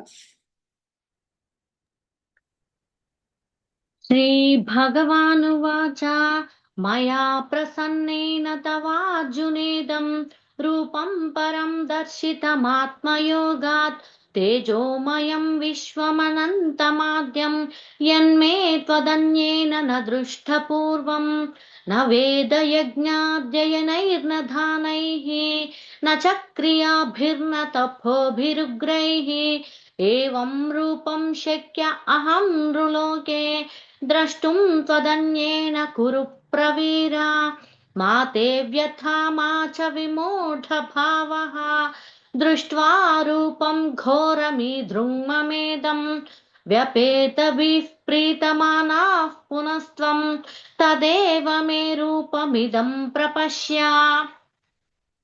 భగవానుడు చెప్తున్నాడు. శ్రీ భగవానుడు పలికిన ఓ అర్జున, నీపై గల అనుగ్రహమున నా యోగశక్తి ప్రభావంతో నీకు నా విరాట్ రూపమును ప్రదర్శించి తిని. అది మిక్కిలి తేజోవంతమైనది, అనంతమైనది, ఆద్యమైనది. దీనిని నువ్వు తప్ప ఇంతకు ముందు మరి ఎవరును ఇంతకు ముందును మరి ఎవరిను చూచి ఉండలేదు. అంటే శాంతించమంటున్నాడు కదా, శాంతంతో విష్ణుమూర్తి అంటే చతుర్భుజాలు కలిగిన విష్ణు రూపాన్ని నాకు చూపించు అని అన్నప్పుడు ఏం చెప్తున్నాడు అంటే, నీపై అనుగ్రహంతో నువ్వు అడిగావు కదా, అడిగినందుకే నీ నీ అనుగ్రహంతో నా యోగ శక్తితే అంటే నా శక్తితే ఆ ప్రభావం నా విరాట్ రూపం. నాకు ఎందుకు విరాట్ రూపం ఇక్కడ అన్నాడంటే, అన్ని రూపాల్లోనూ జన్మ తీసుకున్నాడు కదా, అన్ని తానే ఉన్నాడు, అన్నిటిలోనూ ఉన్నాడు కాబట్టి విరాట్ అని చెప్పని ఇక్కడ చెప్తున్నాడు. అది ఎలా ఉంటుంది అంటే, మిక్కిలి తేజోవంతమైనది అంటే తేజస్సుతో కలిగింది, అలాగే అనంతమైనది, ఆద్యమైనది. కాబట్టి ఇలాంటి ఈ రూపాన్ని, ఈ దర్శనాన్ని ఇంతవరకు నేను ఎవ్వరికి ఇవ్వలేదు. అంటే ఆ ఎలిజిబిలిటీ ఎంత సాధించుకున్నాడు అర్జునుడు, గ్రేట్ కదా. అడిగిన వెంబడే గురువుగా అంటే శిష్యుడుగా ఉంటున్నాను నేను, నువ్వు ఏది చెప్తే అది నేను వింటాను, నువ్వు చెప్పిందే కరెక్ట్, నాకు దిక్కు తోచకుండా ఉన్నది, నాకు ఆ జ్ఞానాన్ని ఇవ్వని సరెండర్ అయ్యాడు చూడు. ఒక్కసారిగా భావమర్దులుగా ఉన్నతడు గురువుగా మార్చేసుకున్నాడు, ఆ జ్ఞానాన్ని అందించమని చెప్పని అన్నాడు. మళ్ళీ అప్పుడు గురువు శిష్యుడు అడిగినప్పుడు ఏ కావలసిన సమాధానంలో అవి ఖచ్చితంగా ఇస్తాడు గురువు శిష్యునికి. ఎందుకంటే ఆ ఎలిజిబిలిటీ సంపాదించుకుంటాడు, అంటే సరెండర్ అవ్వాలి, గురువుకు సరెండర్ అవ్వాలి, ఎటువంటి సంశయాలు ఆలోచనలు ఏమి ఉండకూడదు. అడిగిందాడే ఒక్కొక్కటి చెప్తున్నా కొద్దీ ఒక్కొక్క దానికి ఆన్సర్ ఇస్తున్నాడు, మళ్ళీ ఇంకొక రకంగా డౌట్స్ వస్తున్నాయి, మళ్ళీ అడుగుతూ ఉన్నాడు. అంటే ఇవన్నీ ఎలా నువ్వు తెలుసుకున్నావంటే, గురువుగా అడిగినప్పుడు ఖచ్చితంగా శిష్యునికి చెప్పాల్సిందే. మళ్ళా ఇంత లోపల ఉన్న కరుణం చూసుకున్నాడు, అతని జ్ఞానాన్ని తెలుసుకున్నాడు, ఆతృతను తెలుసుకున్నాడు. అలాగే ఎదుటివాడు నావాడు కదా, యుద్ధం చెయ్యొద్దు, చంపొద్దు అని అనుకున్న ఒక కరుణ అన్నది అతని లోపల చూశాడు కదా, అతని హృదయంలో. ఇవన్నిటి ద్వారానే ఆయన ఆ ఎలిజిబిలిటీ సంపాదించుకున్నాడు. ఎలా ఆ కరుణ కూడా ఎలాంటి కరుణ, నాకు రాజ్యము వద్దు, వాళ్ళు గెలిస్తే గెలవకోకో, నేను క్షత్రియుడు అయినా సరే భిక్షాటన చేసి నేను ఉంటాను, పితృదేవతలకు ఎటువంటివి కాకూడదు, ప్రజలకు ఏమి కాకూడదు, రాజ్యంలో వంశాలు మారకూడదు. అంటే ఎంత ఆలోచించాడు అతని లోపల, మన ఎంత అతని లోపల కరుణ ఉంది, ఎన్ని మంచి లక్షణాలు ఉన్నాయి. అంటే ఇదంతా కూడా ఎందుకు అర్జునుడు యుద్ధం చెయ్యాలని అనుకున్నాడు, ఎందుకు వద్దనుకున్నాడు, ఎందుకు యుద్ధం చేయమంటున్నాడు, ఇవన్నీ అనంటే ఇందాక చెప్పుకున్నాం ప్రణాళిక. అంటే పైలోకాల్లోనే పుట్టేటప్పుడే రాజుగా పుట్టాలి, యుద్ధం చెయ్యాలి, అది కూడా ఏంటి విశ్వ ప్రణాళిక, అధర్మంలో ఉంది. కాబట్టి నేను యుద్ధం చేస్తానని చెప్పని రాసుకొని వచ్చాడు. అందుకే ఇంత చెప్పిన కృష్ణుడు కూడా యుద్ధం ఎందుకు చేయమన్నాడు, యుద్ధం ఎందుకు చేయాల్సి వచ్చింది అంటే, క్షత్రియుడు అతని స్వధర్మం ఏదైతే చెప్పిందో అది చెయ్యాలి. చెయ్యకుండా ఉన్నాడు అనుకోండి, అది మళ్ళా ఇంకొక జన్మకు పోస్ట్పోండ్ అవుతూ ఉంటుంది. అంటే కొన్ని ఏంటివి అంటే చేస్తేనే అనుభవంలోకి మనకు వస్తుంది. ఎలా అంటే మన కుటుంబంలో కొన్ని తెలిసినా కూడా మనం ఏం చేస్తాము, లేదు ఇది నేను తెచ్చుకున్నది, ఇక్కడ నేను అనుభవించాలి, ఎవరిని తప్పు పట్టకూడదు అని అనుకుంటూ ఉన్నా, ఎంత చేసుకుంటూ ఉన్నా కంట్రోల్ అవ్వక ఒకసారిగా మనం ఎమోషన్ అవ్వడం ఇవన్నీ చేస్తాం.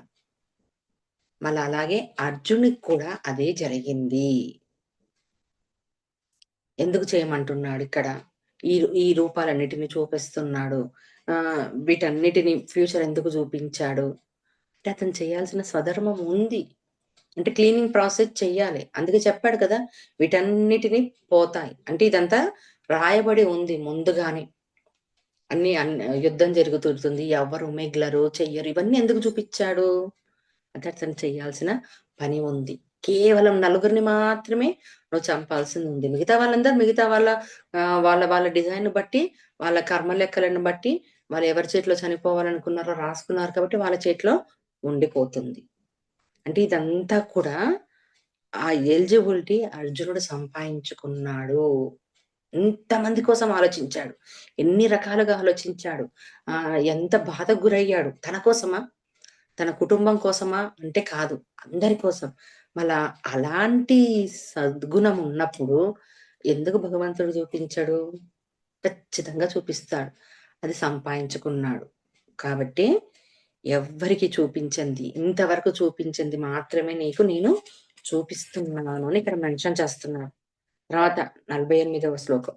ఓ అర్జున, వేద అధ్యాయములచే గాని, యజ్ఞ చరణములచే గాని, దానములచే గాని, తీవ్ర తపశ్చాచరములచే గాని, తదితర పుణ్యకర్మలచే గాని ఈ మానవ లోకమున ఈ నా విశ్వరూపకము నీకు తప్ప మరెవ్వరికి చూడశక్యము కాదు.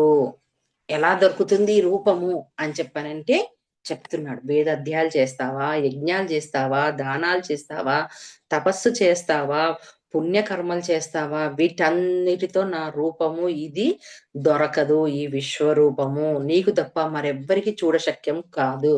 అంటే చూడండి, అర్జునుడు ఎంతగా సంపాదించుకున్నాడు అంటే ఆ సమయంలో ఆయనకు అది దొరికింది. ఆ అవకాశం అడిగినంతనే.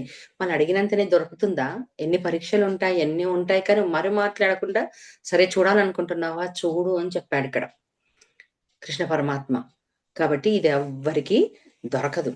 49వ శ్లోకంలోన ఈ విధమైన ఈ భయంకర రూపమును చూచి నువ్వు ఎట్టి వెదకు మోహమునకు గురి కావలదు. భయమును వీడి ప్రసన్న చిత్తుడివై శంఖ చక్ర గద పద్మములతో విలుచుచున్న నా చతుర్భుజ రూపమును మరలా చూడుము. అంటే ఇంత భయపడుతున్నావు కదా, ఇన్ని రూపాలు ఇన్ని ఉంటుందా అని చెప్పని నువ్వు భయపడకు, వెదకు గాకు, మోహంకు వద్దు, ఏది కాము, భయాన్ని తీసేయి. ఎప్పుడైతే భయాన్ని తీసేస్తావో అప్పుడు నువ్వు బయటకు వస్తావు. కాబట్టి అతన్ని శాంతింపచేసి శంకు చక్ర గద పద్మములతో విలసొచ్చిన చతుర్భుజ రూపం మరలా చూడము అంటే మళ్ళా చూపిస్తున్నాడు. అంటే ఇంతవరకు ఏంటిది, తన యోగ శక్తితే ఆ దివ్య శక్తిని ఇచ్చి ఆ విశ్వం రూప దర్శనాన్ని ఆ శక్తిని ఇచ్చాడు.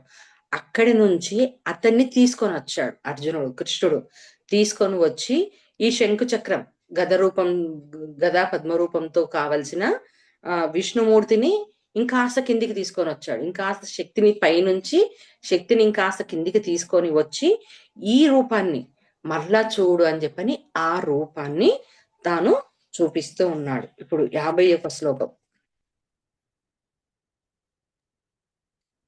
సంజయ ఉవాచ ఇత్యర్జునం వాసుదేవస్తదోక్త్వా స్వకం రూపం దర్శయామాస భూయః ఆశ్వాసయామాస చ భీతమేనం భూత్వా పునః సౌమ్య వపుర్మహాత్మా. సంజయుడు చెప్తున్నాడు. ఇదంతా కూడా ఆ దివ్య దృష్టికి సంజయుడికి కూడా వచ్చింది కదా, చూస్తూ ఉన్నాడు. చూస్తూ సంజయుడు పలికెను, వాసుదేవుడు ఈ విధంగా పలికి అర్జునునకు తన చతుర్భుజ రూపమున దర్శనమిచ్చాను. అనంతరము శ్రీకృష్ణ పరమాత్మ సౌమ్యమూర్తి అయిన తన కృష్ణ రూపమును స్వీకరించి భయపడుతున్న అర్జునికి ధైర్యమును చెప్పెను. అంటే ఎప్పుడైతే ఈ రూపాన్ని చతుర్భుజాలు కలిగిన విష్ణుమూర్తి దర్శనం ఇచ్చాడు కదా, ఇచ్చిన తర్వాత ఏం చేశాడు, సౌమ్యమూర్తి అంటే యథారూపం, ప్రస్తుతం ఆయనకి ఏ రూపం అయితే ఉందో ఆ రూపంన స్వీకరిస్తున్నాడు. అంటే స్వీకరించాడు అంటే ఆ రూపంలోకి అతడు వచ్చేశాడు. వచ్చి అర్జునికి ధైర్యం చెప్పాను అని ఆ సంజయుడు చెప్తున్నాడు. ఇప్పుడు 51వ శ్లోకం. అర్జున ఉవాచ దృష్ట్వేదం మానుషం రూపం తవ సౌమ్యం జనార్దన ఇదానీమస్మి సంవృత్తః సచేతాః ప్రకృతిం గతః. అర్జునుడు పలికెను, ఓ జనార్దన, మీ అతి సామాన్యమైన మానవాకృతి అంటే సామసుందర రూపంను చూచి ఇప్పుడు నా మనసు కుదుట పడింది. నేను నా స్వాభావిక సహజ స్థితిని పొందితిని. అంటే మళ్ళా ఏ రూపమైతే ఉందో ఆ రూపంలోకి వచ్చాడు. వచ్చిన తర్వాత అప్పుడు అర్జునుడి మనసు కుదుట పడింది. అంటే అమ్మయ్య, అంటే ఏదైతే కృష్ణుడిగా ఉన్నానో ఆ రూపాన్ని అంతా కూడా వచ్చేశాడు. కాబట్టి ఆయన కూడా ఆ ధైర్యం తెచ్చుకొని ఆ భయాన్ని తీసేసి మామూలు స్థితికి అతడు వచ్చాడు. అంటే చెప్తున్నాడు, ఓకే ఇప్పుడు నేను రిలాక్స్ అయ్యాను. అంటే ఏ రూపాన్ని అయితే చూడాలనుకున్నాడో చూసేశాడు. చూసిన తర్వాత ఇంకొక రూపాన్ని అడిగారు. అబ్బో ఇంత పెద్ద రూపం వద్దు, 4 భుజాలు కలిగిన ఆ నీ రూపాన్ని అంటే చతుర్భుజ రూపంలో ఉన్న విష్ణుమూర్తిగా దర్శనం ఇవ్వని అది చూశాడు. మళ్ళా ఆ రూపం కూడా దొరికిందా అందరికి అంటే ఎవ్వరికి దొరకలేదు అది. ఎంతో మంది దేవతలు వాళ్ళు అందరూ కూడా ఆ రూపాన్ని చూడడానికి కూడా తహతహలాడారు. కానీ అది కూడా అర్జునికే ఇచ్చాడు అవకాశం. ఇప్పుడు మామూలు యథాస్థితిలోకి అర్జునుడు వచ్చాడు. తర్వాత కృష్ణ పరమాత్మ కూడా తన మొదటి రూపం ఏదైతే ఉందో ఆ సహజ రూపం కృష్ణుని రూపం ఆ రూపంలోకి అతను వచ్చేశాడు. ఇప్పుడు భగవానుడు చెప్తున్నాడు 52 నుంచి 55 వరకు.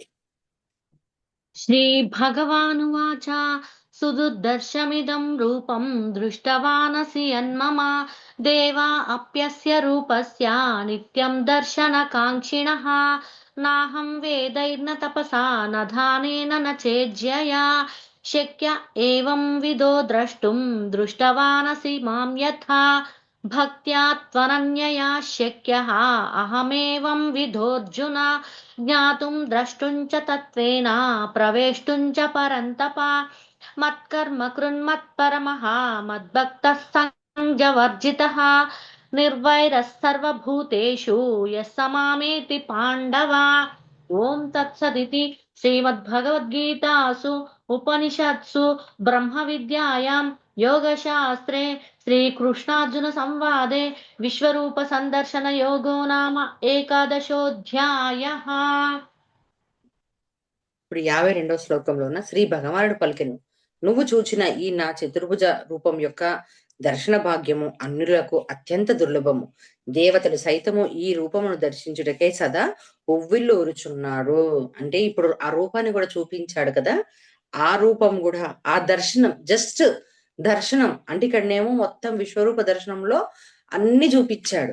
మళ్ళీ ఈ దర్శనం ఏదైతే కోరుకున్నాడో అది కూడా అన్యులకు అత్యంత దుర్లభము. దేవతలు సైతం ఈ రూపం దర్శించక సదా ఉవ్విళ్ళూడుచున్నాడు. అంటే ఈ రూపాన్ని చూడాలని వాళ్ళు తహతహలాడుతున్నాడు. అంటే ఎలా ఉంటాడు విష్ణుమూర్తి 4 చేతులతో శంకు గదస్థలతో ఎలా ఉంటాడంటే రూపము అన్నది కాదు ఇక్కడ, దైవత్వం. అంటే ఏమంటారు ఆ కాన్షియస్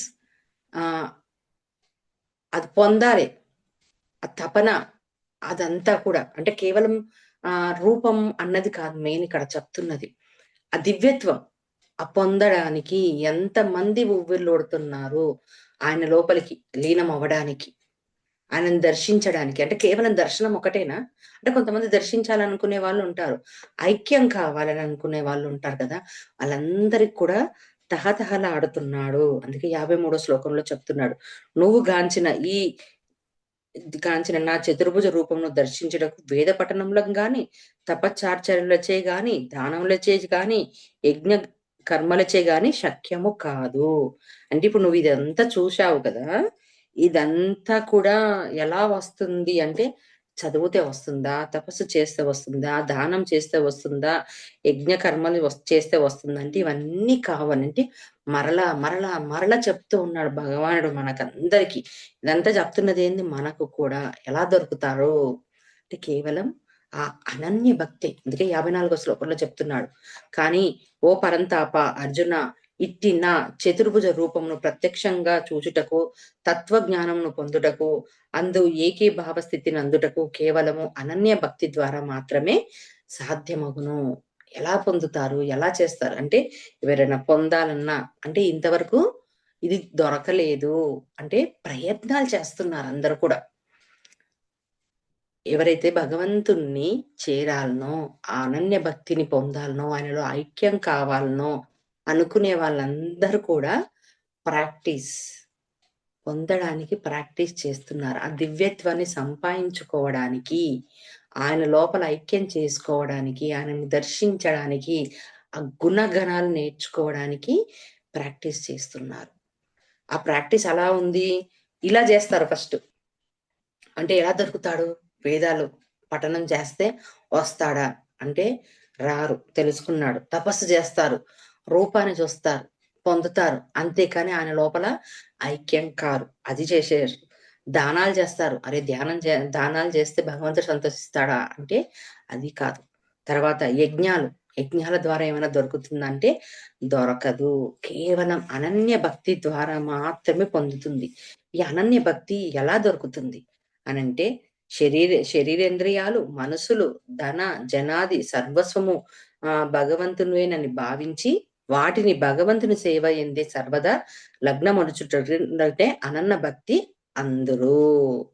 ఇది లాస్ట్ శ్లోకంలో చెప్తున్నాడు, 55వ శ్లోకంలోన. అర్జున, కర్తవ్య కర్మలన్నిటినీ నాకే అర్పించువాడను, మతత్పరాయణుడను, నా యందే భక్తి శ్రద్ధ గలవాడను, ప్రాపంచిక విషయములందు ఆసక్తి లేనివాడను, ఏ ప్రాణి యందు ఏ మాత్రము వైరభావం లేనివాడును అయిన అనన్య పరమ భక్తుడు మాత్రమే నన్ను పొందగలడు.